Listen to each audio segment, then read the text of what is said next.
Last-minute flashcards. 6-year-old boy with small, poorly defined areas of hypopigmentation. What is the diagnosis? Pityriasis al-Bahri assure the parents this is not anemia.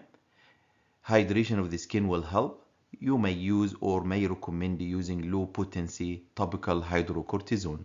A 4-year-old boy with rash around the mouth for 2 weeks is not going away. The mother is been applying topical hydrocortisone and the rash keep getting worse. What is the most likely diagnosis of this rash around the mouth?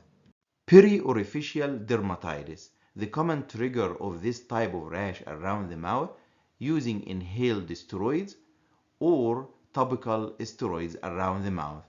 What is the management of periorificial dermatitis? Topical antibiotics such as metronidazole or clindamycin. For severe cases, oral tetracyclines or erythromycin. Improvement is slow. Very important to teach the parents. It may take 6 to 8 weeks to clear.